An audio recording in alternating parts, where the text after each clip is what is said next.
gostava de jogar no ataque, gostava de jogar para frente.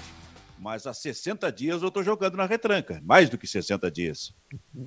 Mas tem gente querendo botar o time para frente, né, Silvio? Hoje é um dia diferente aqui em Porto Alegre, porque os restaurantes começam a ter a liberdade, né, ou a autorização para começar a funcionar. Lógico que a gente tem, tenho uma relação muito próxima com alguns estabelecimentos comerciais aqui da Cidade Baixa, né, senti nas conversas que tive via WhatsApp, né, a dificuldade que é do pessoal ali do Bar do Beto, do Osso, aquela turma ali que a gente frequenta de vez em quando, né, mas é bom para eles, né? Mas os frequentadores, quem está ávido de frequentar um bar, né, sair de casa para poder fazer uma refeição, tem que ter cuidado, tem que ter cuidado. Eu não sei se a gente está tão pronto assim para encarar uma nova realidade. A gente precisa muito da consciência individual, né, para uma segurança coletiva, né?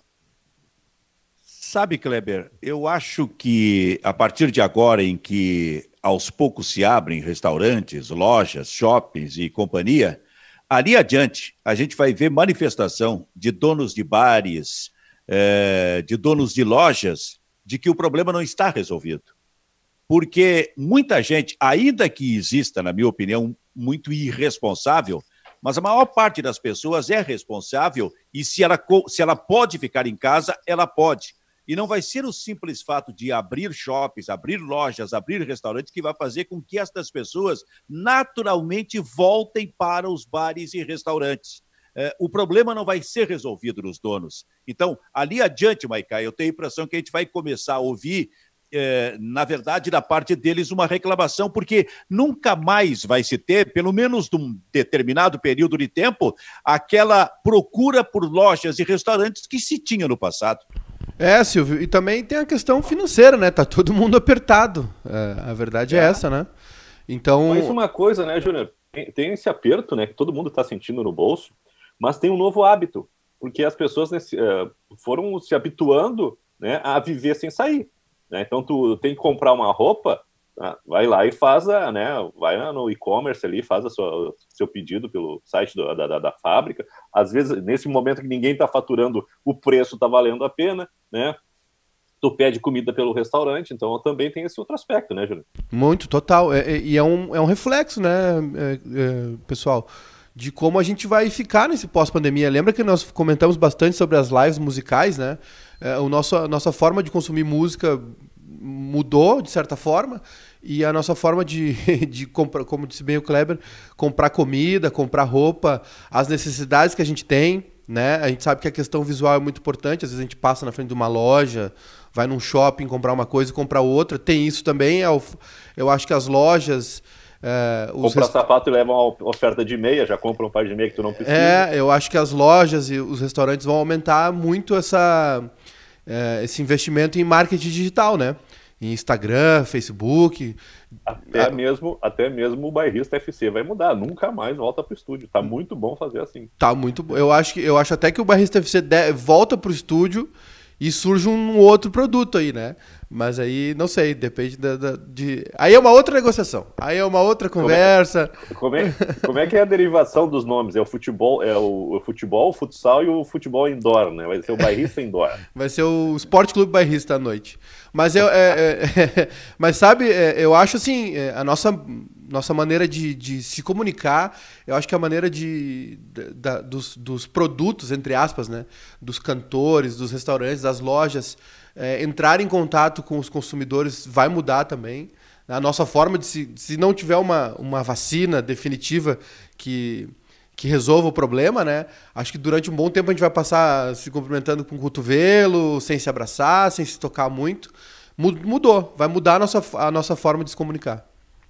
Os shoppings vão ter que rever imediatamente as suas estratégias de acordos financeiros em termos de aluguéis, por exemplo, com quem ocupa esses shoppings. Isso não será mais possível, porque o aluguel é caríssimo. As condições impostas em cima de donos de lojas que têm as suas lojas nos shoppings são muito duras, chegam a ser draconianas. Com este aluguel caríssimo, as lojas vão fugir dos shoppings, não vai ser tanto assim, vocês têm completa razão sobre a questão do uso do e-commerce, a venda pela internet, que não exige definitivamente, radicalmente, que se tenha um espaço tremendo de 50 metros, 100 metros quadrados para vender os seus produtos. Então, essa cultura dos shoppings necessariamente vai ser mudada. Terá que ser mudada a partir, inclusive, de decisões dos donos dos shopping centers.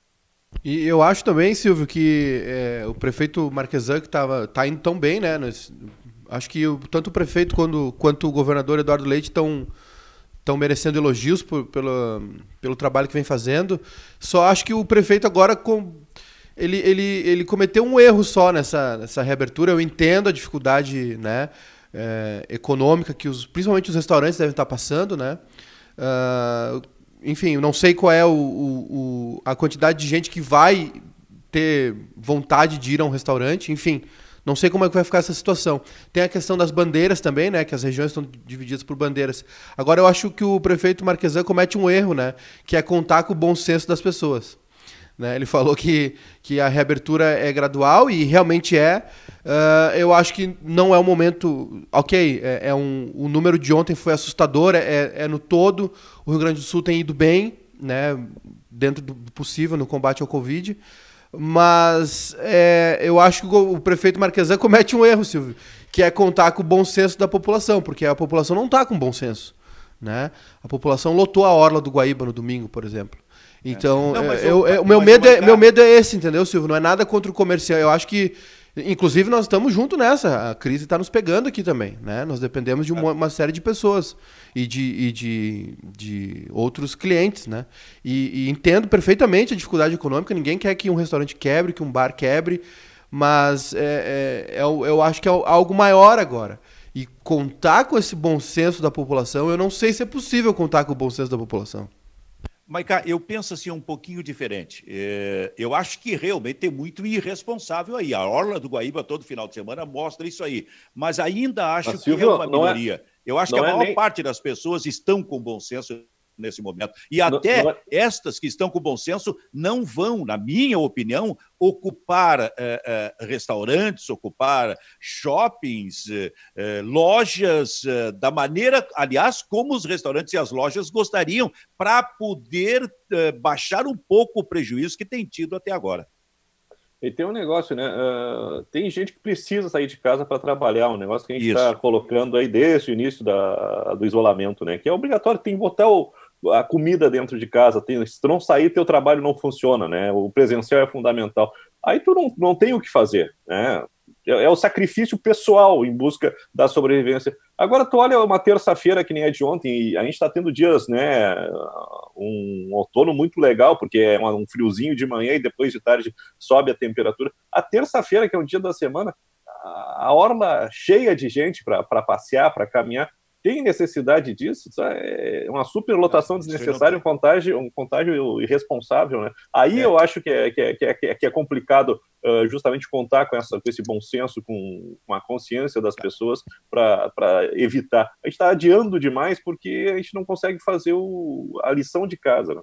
Tu tens razão, é uma irresponsabilidade, como eu falei, mas eu insisto, eu ainda acho que é uma minoria, porque eu acho que são as mesmas pessoas que estão sempre na orla no final de semana, ou numa terça-feira como ontem, feriados que surjam por aí pela frente, são as mesmas pessoas que constituem, naquela visão, naquela imagem que a gente recebe, um bom número de pessoas, mas felizmente ainda é a menor parte. Tanto que, em função disso, a gente tem resultados no Rio Grande do Sul, resultados em Porto Alegre, olha só o que é isso aí, né? Mas em termos de mortes, para ser bem objetivo, menores e melhores os resultados na comparação com outros estados, por exemplo.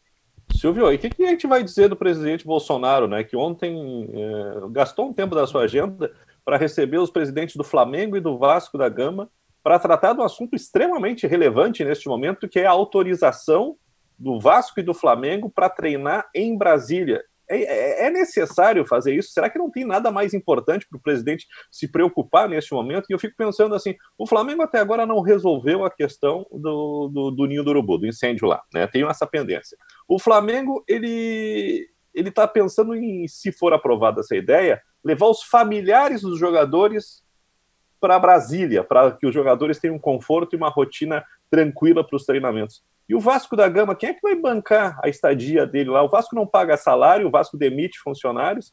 Tem umas coisas assim completamente fora da realidade, né? Aliás, pensar, né, em consciência dos dirigentes brasileiros, do futebol brasileiro, é brincar com a fantasia, né? Amanhã tem uma sessão do Conselho Deliberativo do Internacional para iniciar a votação da exclusão definitiva do Piffer e do Afatato. O Cruzeiro parece que vai para um poço que não tem fundo, né? É um escândalo, é um fiasco a cada dia. E ontem foi notificado pela FIFA de que começa a Série B com menos 6 pontos, dia 29 já explode outra conta, que é do William, pode perder mais pontos, e se não pagar essa dívida que está atrasada com o Al-Ueda, vai perder mais pontos a cada atraso de pagamento. O futebol ele vive um mundo completamente paralelo em relação à nossa realidade, né? O Cruzeiro, eu acho que está decretando o seguinte: permanência na segunda divisão.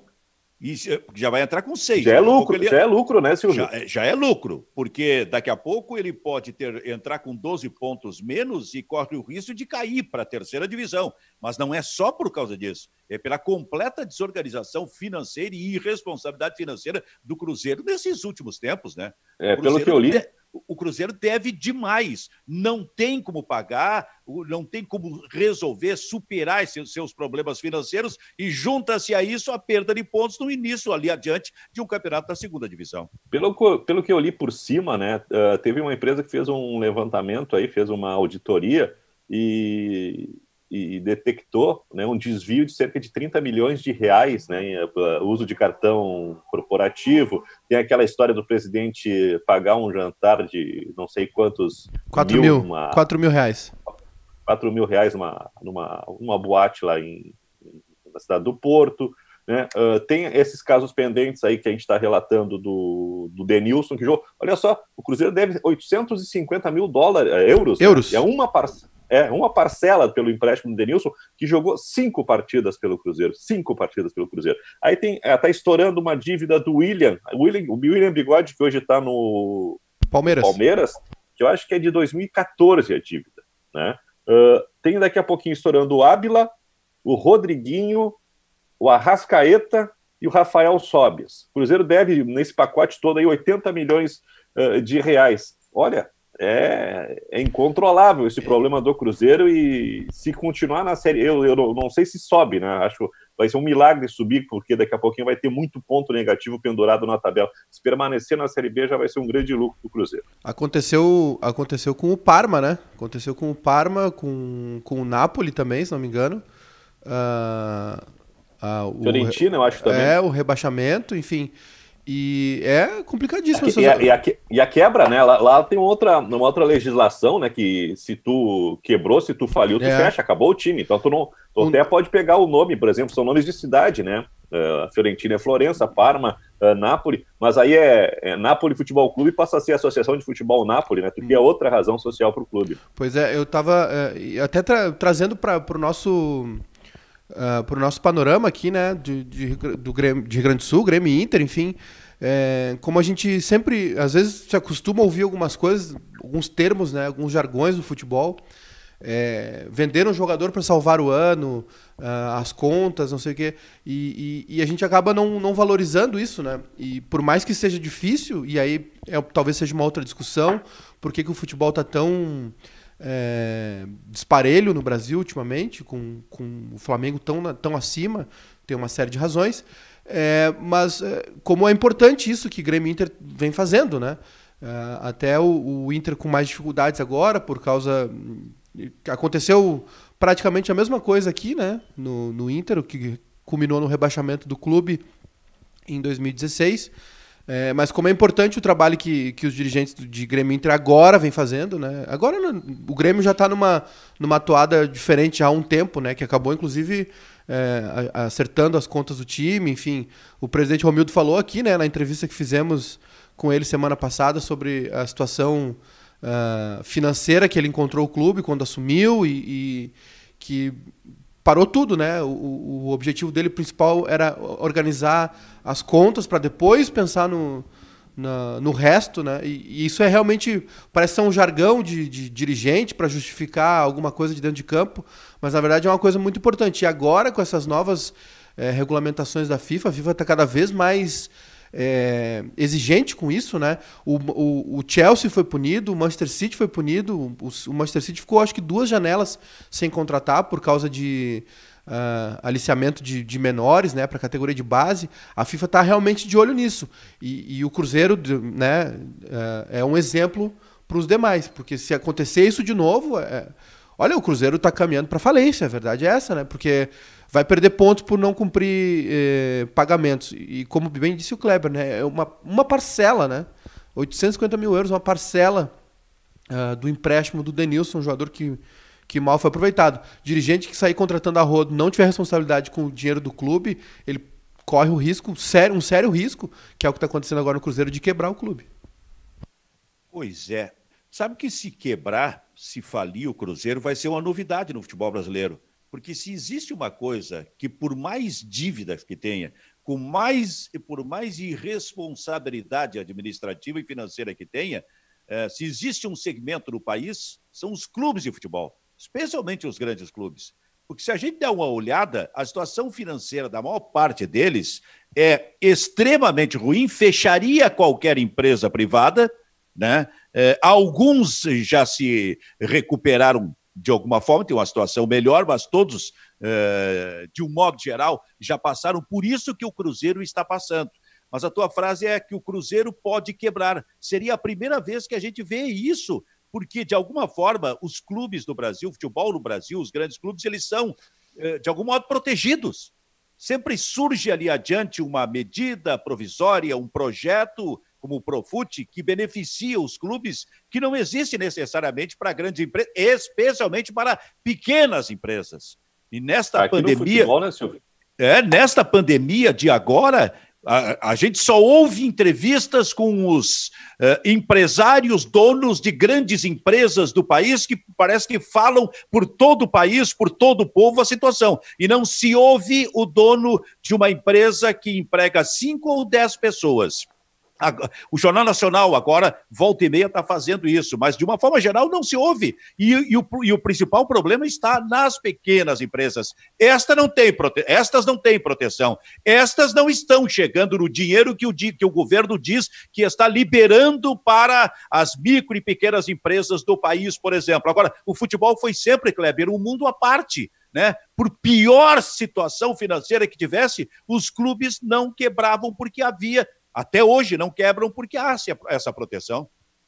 Porque aqui as leis não são feitas para ser cumpridas, né? Para serem cumpridas no futebol. As leis, elas são criadas para resolver as situações do clube. Já está se pensando um novo auxílio para os clubes. Tem clube que já estava falido, que não pagava, que no fim vai ser beneficiado por essa situação, né? É responsabilidade premiada. O Vasco da Gama é um caso desses, né? Eu tô achando que o Vasco da Gama, quando passar tudo isso aí, vai ter um fundo de auxílio ao futebol profissional, sei lá o quê. Aí o Vasco da Gama vai conseguir respirar. O Santos corta 70% do salário. O Santos, num passado recente, Silvio e Júnior, ele vendeu o Neymar, ele vendeu o Gabigol, ele vendeu o Rodrigo com Y. É uma fábrica de criar talentos do Santos e tá sempre mal, cara, a ponto de cortar 70%. Ontem o Marinho fez um desabafo nas redes sociais, bateu boca com um torcedor, né? Como é que ele foi chamado de monumento à arrogância, um negócio assim, né? E eles, para com isso, cara, me cortaram o salário em 70%, faz 4 meses que eu não recebo, né? Esse aí é o Santos, e o Santos, olha, o Santos não é o pior, né? Não é o pior em relação aos outros. E aí, Maiká? Eu tô... o Marinho foi chamado de maior símbolo da ganância. Ô Silvio, eu tava lendo aqui a matéria sobre o Cruzeiro, né? Os desdobramentos aqui, dando uma pesquisadinha. O CEO do Cruzeiro, que é o Sandro Gonzalez, ele disse o seguinte: essa dívida do Cruzeiro tá sendo protestada pelo Al-Wahda há 4 anos na FIFA. E nesses 4 anos, nenhum dirigente do Cruzeiro tentou um acordo. Agora, com essa nova direção, acho que na figura do CEO, do Sandro Gonzalez, porque o Cruzeiro acho que está até sem presidente, né? Os 2 candidatos à presidência foram informados disso, que tem esse problema, né? Talvez até os caras não queiram pegar mais o Cruzeiro nessa situação. Enfim, e ele disse que agora foi tentar conversar com o clube, né, com o Al-Wahda, e eles disseram que não tem negociação, né? A gente está há 4 anos esperando, agora se virem, vão pagar. E o problema do Cruzeiro é que não tem nem de onde tirar, né? O principal é isso, o Cruzeiro já não consegue mais cobrir todos os buracos que tem no casco desse navio, digamos assim. E essa contratação do Cruzeiro essa contratação do Denilson, Kleber, é absurda. Ele foi contratado machucado. Não pra tem, jogar 5 jogos. não né? tem explicação. Se isso aí não é maracutaia, não tem outra explicação. Como desgraça pouco é bobagem, né? O Mano Menezes, que eu não sei se procede essa informação, que chegou a emprestar dinheiro para o Cruzeiro ano passado para botar salário de jogadores algum dia, ou deu uma de sonda e perdoou alguma dívida. Ele fez um acerto com a direção lá. Só que mesmo assim, ele saiu do Cruzeiro, acho que em agosto, né? Antes do debacle completo, né? E hoje ele entrou ou pelo menos se noticiou hoje, né? Hoje não entrou ali, se noticiou hoje que ele tem 2 ações contra o Cruzeiro. A dívida que era de R$1.900.000 passou para quase 6 milhões, né? Ele tem ele está cobrando um pagamento da rescisão de contrato, né? Um valor da rescisão e outro dos direitos de imagem. Então, a cada dia, né? Se tu procurar alguma coisa, tem mais alguma coisa para espetar o Cruzeiro. Eu tô com a matéria aqui, Silvio. O Mano tá cobrando, era 1.900.000, agora já tá em 5.300.000, né? São 2 processos. No primeiro ele disse que o contrato dele foi rescindido, a rescisão, né? Antecipadamente. E aí foi feito um acerto de 1.911.000 em 2 vezes, de 955.000. E o Cruzeiro não cumpriu. E aí ele acionou o Cruzeiro na Justiça cobrando essas parcelas, né?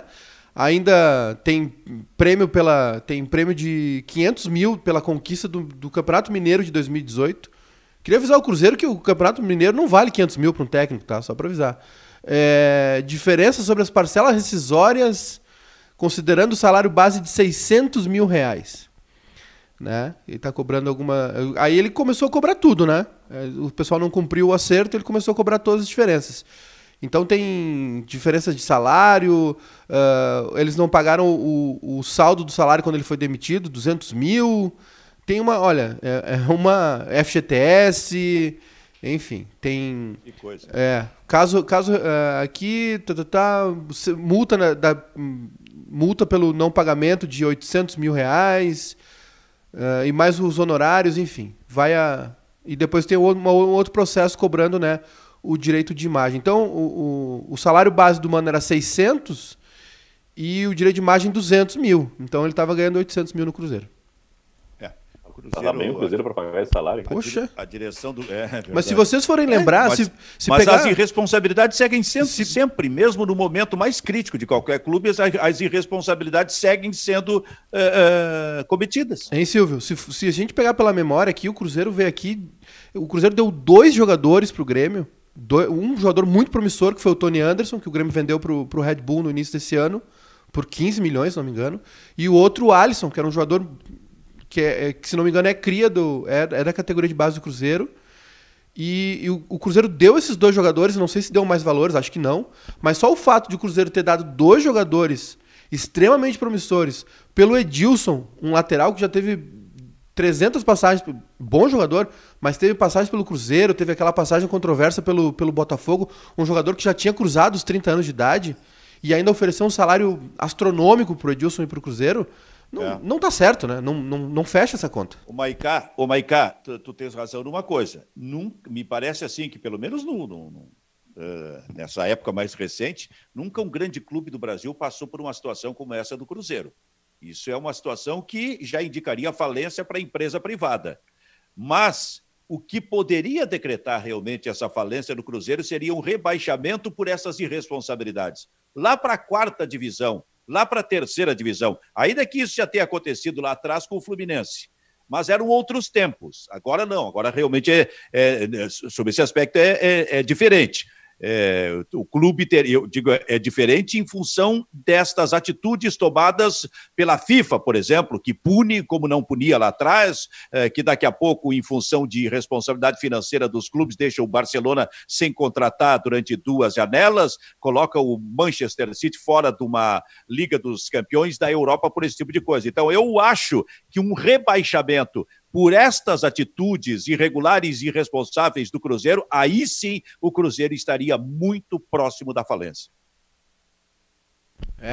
Posso mudar de assunto? Opa! Não, pode, deixa eu só dizer que a gente está com o Bairrista FC, nesta parceria diária do Grupo Bairrista com a RDC TV. Eu não sei se o Maiká ia dizer uma coisa só para completar, antes que o Kleber troque. Era só para complementar. A gente tem prioridade, né, Júnior?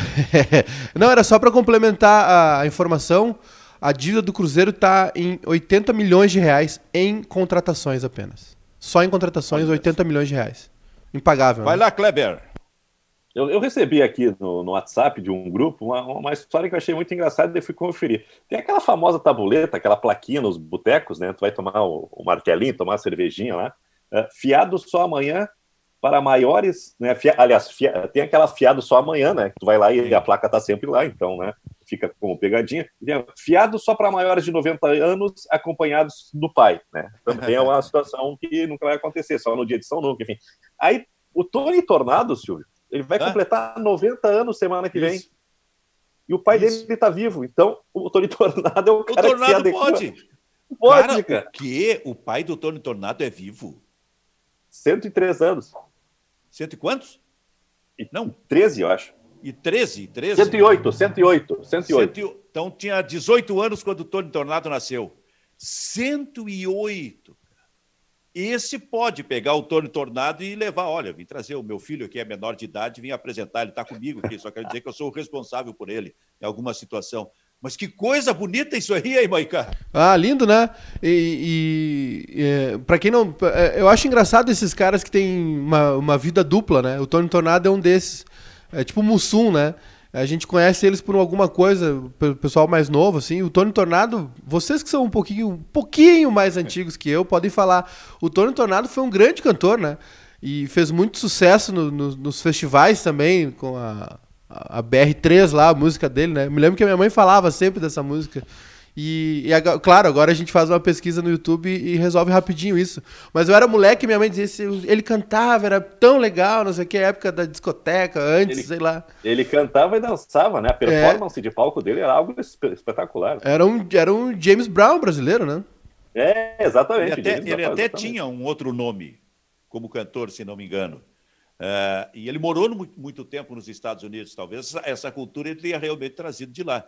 Em 1970, aí sim, explodiu nacionalmente, porque ele ganhou o Festival da Música Popular Brasileira com o BR-13, e não só ganhou Tony Checker. a vestimenta... Tony Checker. Tá aí, viu?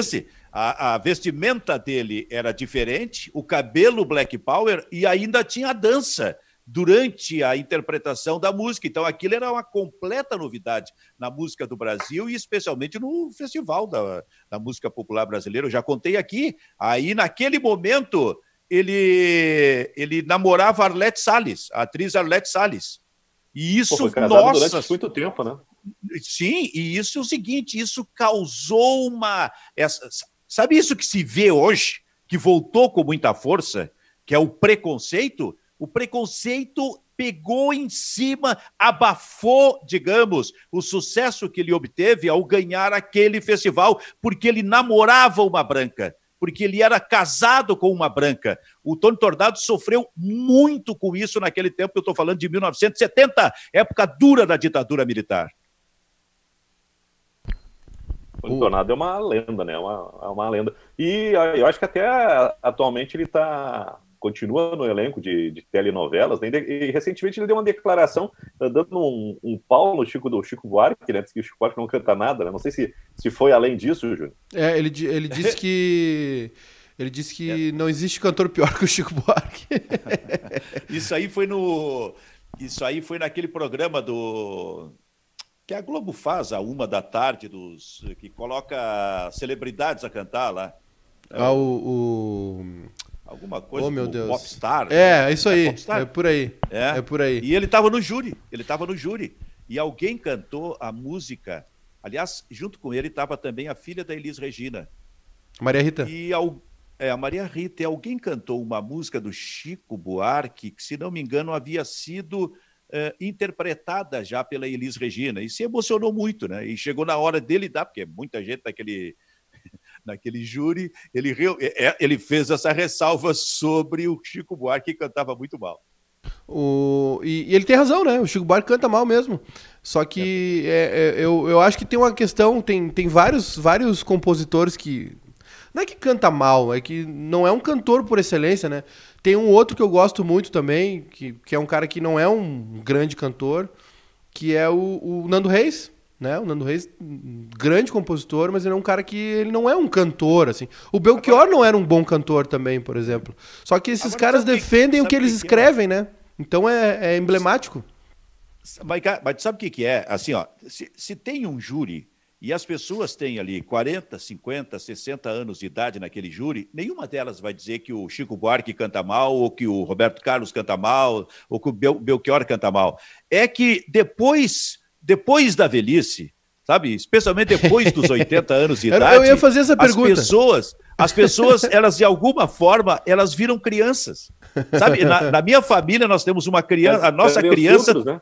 Claro, na minha família eu digo sempre que a gente tem duas crianças. Uma de 9 anos de idade, que é a Júlia, minha afilhada, que é neta do Luiz Henrique Benfica. E a outra é a minha mãe, nossa mãe, que tem 87 anos de idade. Então, elas são muito autênticas, muito espontâneas. Tanto a pessoa mais velha, especialmente depois dos 80 anos, como a criança. Elas dizem as coisas, elas são autênticas, elas não deixam para falar depois. Então, isso me parece que foi o que acabou acontecendo com o Tony Tornado. Eu ia perguntar para vocês, são mais velhinhos, se é verdade isso, que quando vai ficando velho vai perdendo freio.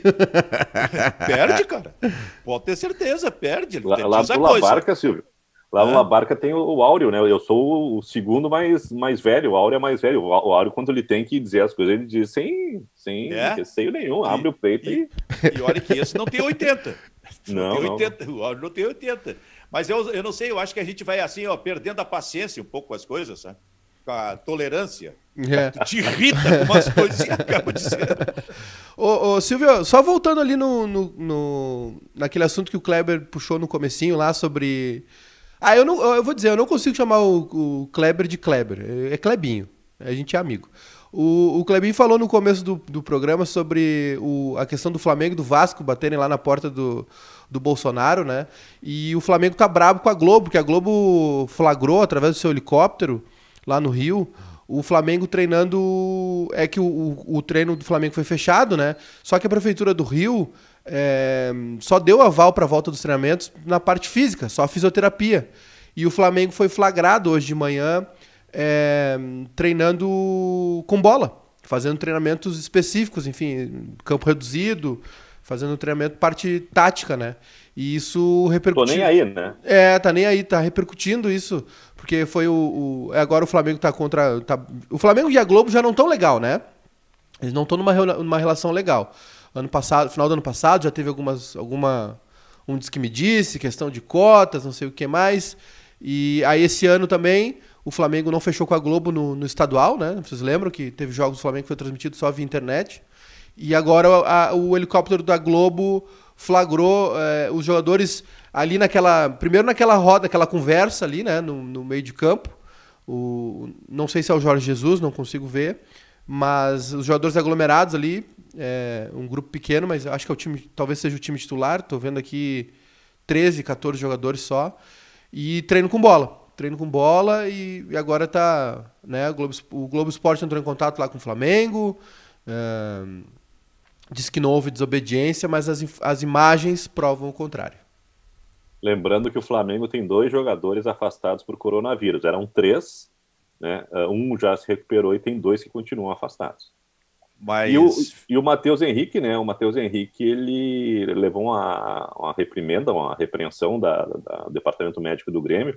Ele participou de uma live solidária no final de semana. Acho que estava o Índio, estava o Douglas. Perdigão. E ele foi sem máscara, né? E ainda deu um abraço, né? Daqui a pouquinho, todo o cuidado que o Departamento Médico, né? O Departamento de Futebol Profissional do Grêmio toma para que os jogadores não se contaminem, não fiquem expostos, né, nos treinamentos, vai por água abaixo e o vírus pode ser transmitido por um descuido do Matheus. Então, acho que está dentro dos conformes. A enquadrada é válida nesse momento.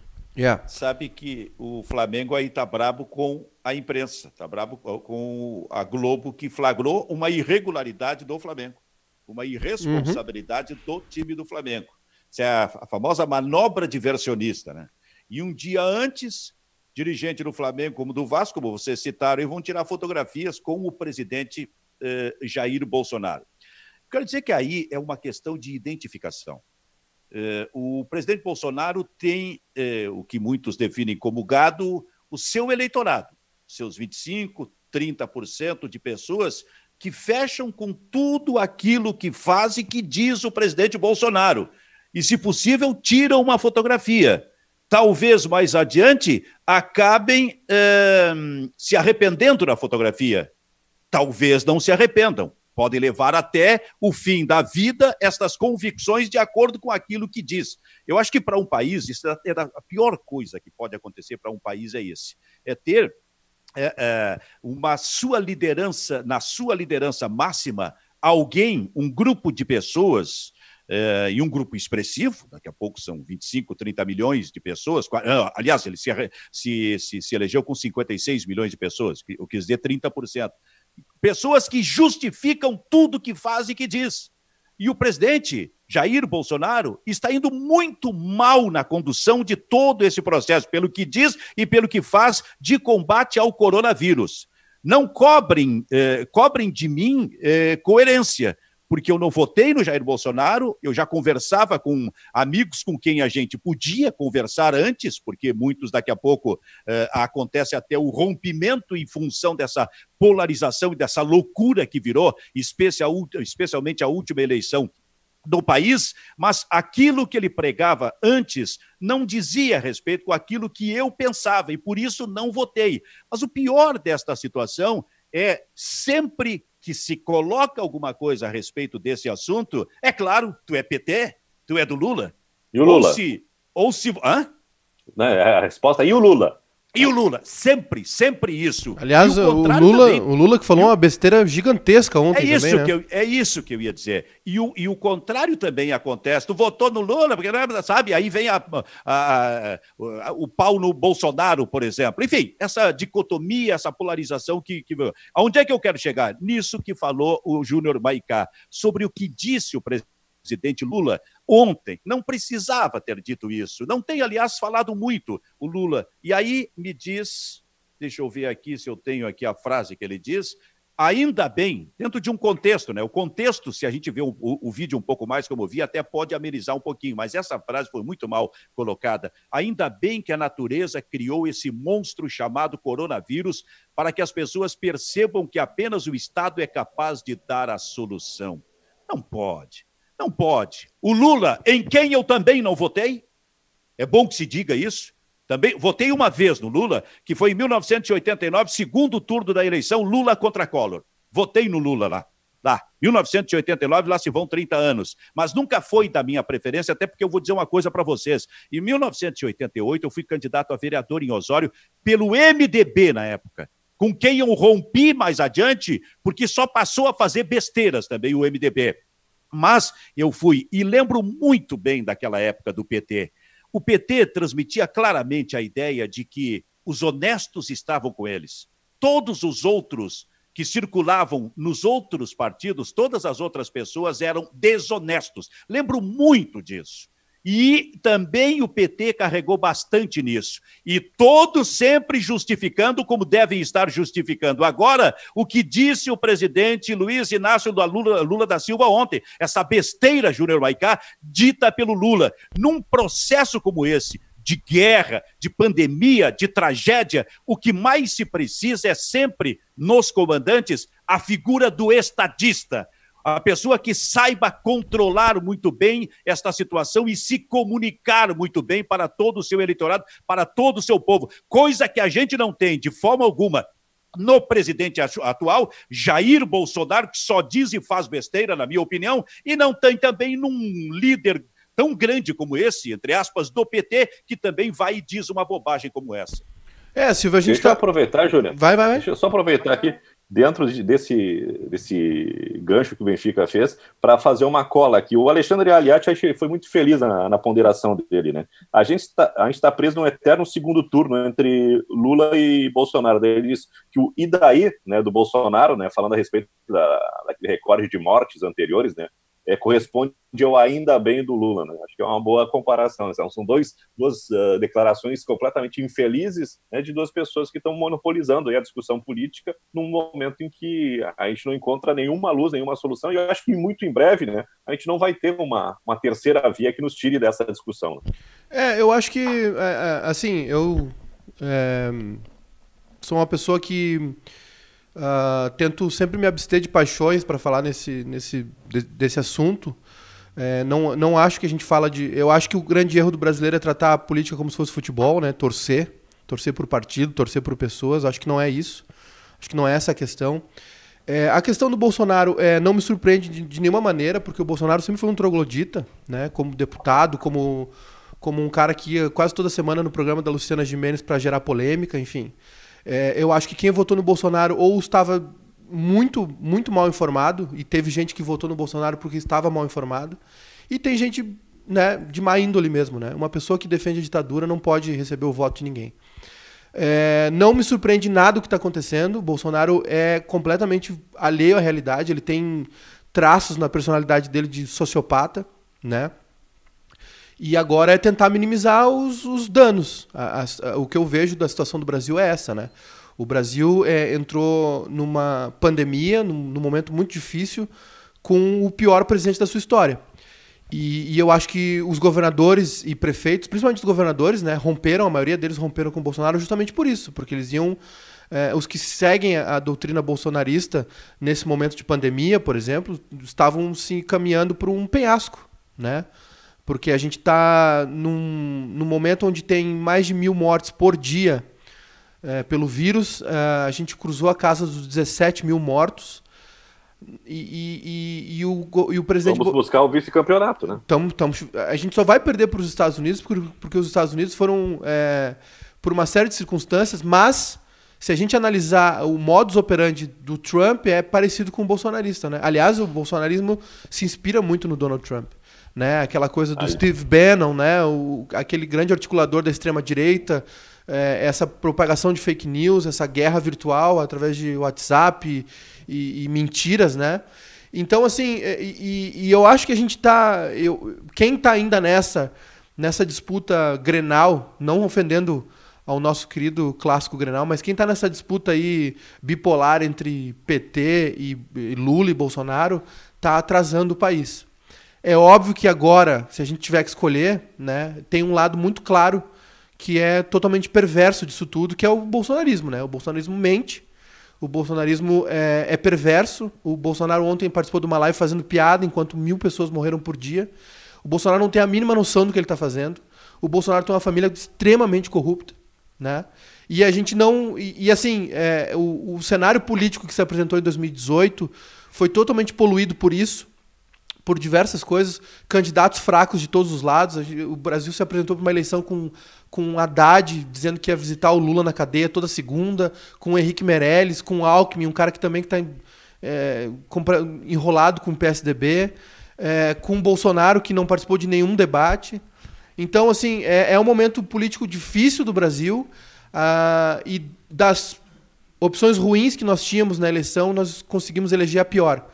Mas isso é a democracia, a gente luta por ela, a gente defende ela, só que tem um limite, né? Tem um limite a democracia, que é o momento em que faz mal pro povo. O Brasil também não pode sair de um impeachment atrás do outro, o Brasil precisa deixar que um governo ocorra, só que o que está acontecendo agora no Brasil não é um governo, né? É um delírio, né? Que pouca gente ainda está apoiando isso. Né? A gente vê todo domingo aí essas manifestações lá na frente do Palácio do Planalto, cada vez mais minguando o número de gente com camisa verde e amarela, porque as pessoas acreditam que a consciência delas está sendo tocada de alguma maneira, porque não pode ser um complô mundial para prejudicar o Bolsonaro. O que está acontecendo é muito grave. Os Estados Unidos estão chegando em 100 mil mortos, o Brasil está chegando em 20 mil, sendo que aqui no Brasil a subnotificação é muito grande. Então é difícil, né? É difícil a gente ver uma fala do Lula extremamente descabida como essa. O Lula foi um cara que tumultuou ano passado a eleição, porque ele sabe do poder que ele tem. E aí ficou aquela coisa do PT lançar o Lula como candidato, mesmo o Lula estando preso. A gente discute, obviamente tem uma série de fatores por isso, a gente discute o que o Sérgio Moro fez, que foi interferir na eleição também. Então o Brasil é uma grande, grande, grande bagunça política. E agora, quando o povo precisa, quando o pequeno comerciante precisa, quando as UTIs estão lotadas de gente morrendo por Covid, a gente tem uma briga política, a gente tem uma disputa política, a gente tem um presidente completamente lunático, né? E uma oposição também extremamente falida, né? A nossa oposição ela não sai do apartamento do Caetano no Leblon, né? A nossa oposição está fazendo live pedindo impeachment, está errado tudo isso, né? A oposição não é isso, esses movimentos aí assim, culturais, esses devaneios culturais que a nossa esquerda vive. Então a gente está num momento muito conturbado, claro, e eu, pelo menos, lamento muito. É um país sem proposta, né? É um grande conjunto vazio esse momento político, né? E a gente tem ainda mais 2 anos e meio, né? Para saber o que acontecer. E fica se discutindo se o impeachment, né, vai resolver o problema do Brasil. Assim como era a questão da Dilma, né? Tu sabia que saindo a Dilma teria o Temer, né, de um grupo que não ia fazer o Brasil funcionar, ia ser só uma adequação para a necessidade de um grupo que estava manipulando a situação, e agora tem uma outra realidade, aí, uma possibilidade. O impeachment pode fazer tão mal quanto o Bolsonaro está fazendo nesse momento. E tem uma outra questão que a gente pode... Talvez falte tempo hoje, Silvio, mas seria um bom debate para a gente ter. Eu queria muito que um dia a gente pudesse ter um tempo para conversar sobre o papel da imprensa na eleição do Bolsonaro. Eu queria que a gente tivesse um tempo para conversar sobre isso. Não precisava ser só na eleição. Também. Inclusive agora, né? Também. Todo esse processo, como é que está realmente se movimentando a imprensa nesse momento? A gente também está vendo claramente que os interesses estão sempre acima de tudo.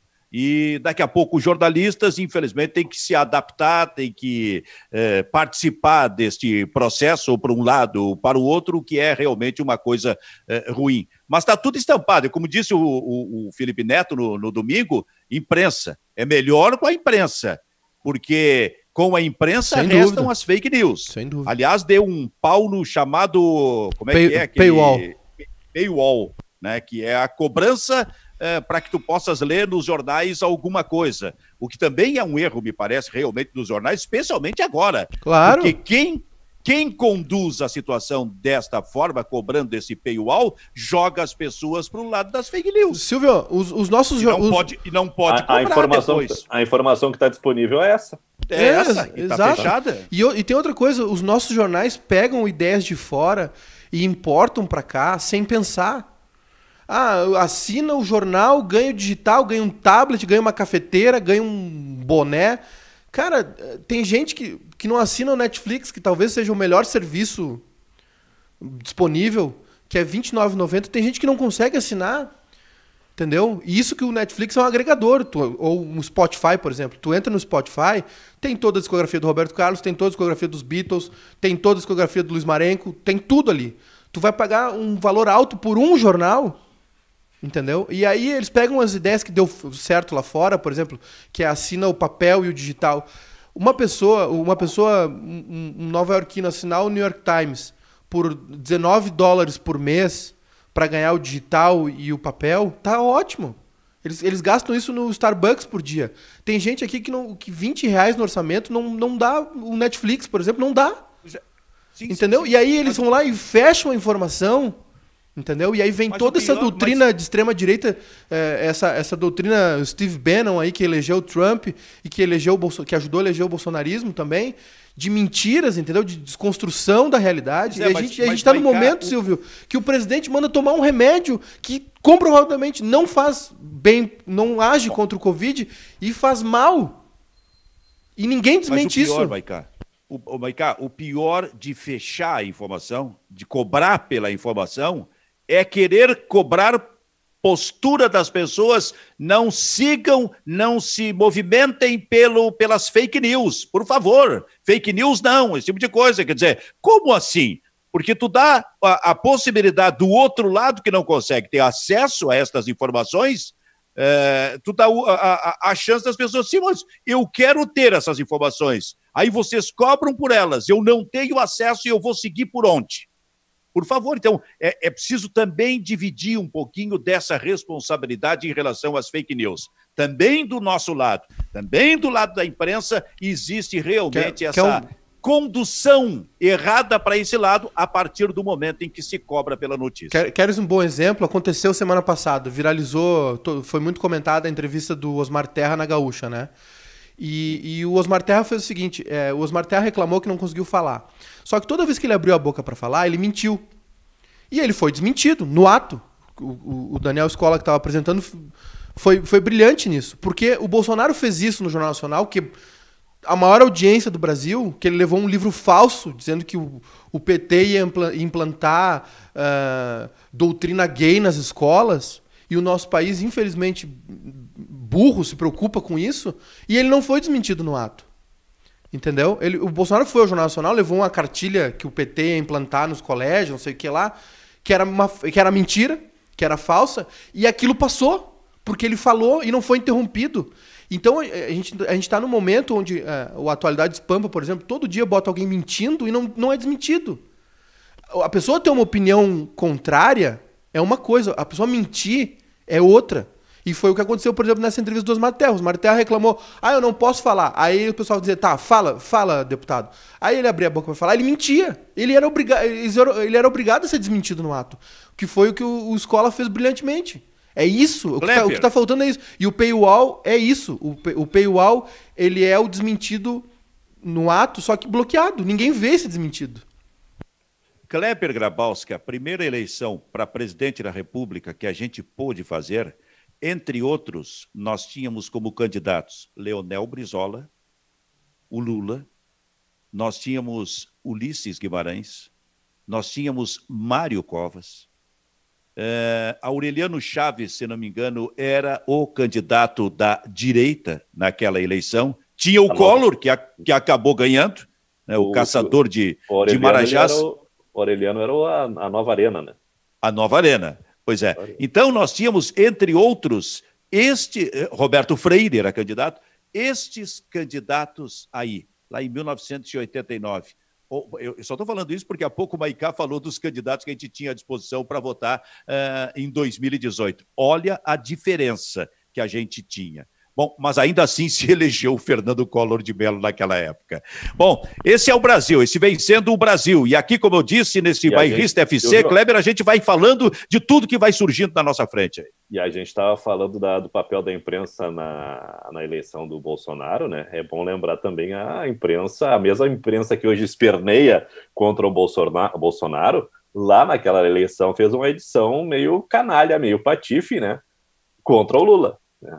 Lá em 1989. Apoiando plenamente do debate da noite anterior. Plenamente a candidatura do Collor, né? Claro, Fernando Collor de Mello e Lula. Debate da noite anterior. Depois, no dia seguinte, em todas as edições dos jornais da Globo, a edição editada, digamos assim, só mostrando os melhores momentos do Fernando Collor de Mello. Foi admitido pelo Boni, né? O Boni, que era o chefão lá da Rede Globo, admitiu isso. Sabe, todo mundo cobra, né, Silvio? E vocês que são, sem piada, assim, que são jornalistas mesmo há tanto tempo, com tanta experiência, né, de vivência de redação, de gestão. Eu dou meus pitacos aqui mais como observador do que como, enfim... mas assim, essa questão do lado, né? Eu nem acho que a imprensa tem que ter lado ou não tem que ter lado. Eu acho que o lado da imprensa, muita gente cobra um posicionamento, não tenho embasamento para discutir isso, mas eu acho que o lado da imprensa tem que ser sempre voltado para a realidade, para os fatos, né? Eu acho que se repercutiu pouco muita coisa, sabe? Por exemplo, quando o Bolsonaro foi dar o voto do impeachment da Dilma, ele homenageou o brilhante Ustra, que foi um dos maiores carrascos da ditadura. Entendeu? E esse revisionismo, esse negacionismo, que é crime, por exemplo, na Alemanha, Na Alemanha, a apologia, o negacionismo, o revisionismo do Holocausto, que, aliás, infelizmente, 20 de maio é a data de início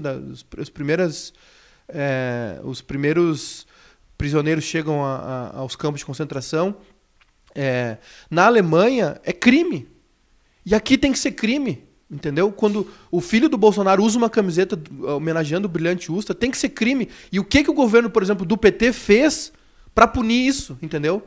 O que o governo Dilma, uma pessoa que foi torturada pela ditadura, fez para mudar isso? Onde é que estão as leis nesse país que não organizam, que não se ensina isso na escola, entendeu?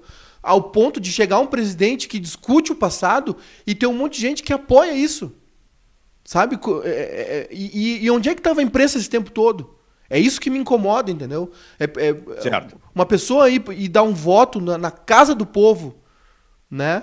No impeachment, não vou discutir o impeachment, se foi golpe, se não foi golpe, não me interessa. Uma pessoa homenagear um torturador. É a mesma coisa, o que o Bolsonaro fez foi como se ele fosse dar um voto lá no impeachment e dissesse assim, olha, em memória a Joseph Goebbels. Foi isso que ele fez lá. Olha só, Maiká, nós estamos com o programa estourado aí. Enquanto isso, Kleber, eu canto de novo, 90 milhões em ação, pra frente, Brasil, do meu... Ela foi embora. Teve um rebaixamento, teve um rebaixamento no Ministério da Cultura. Saiu uma atriz de novela, vai entrar um ator da Malhação.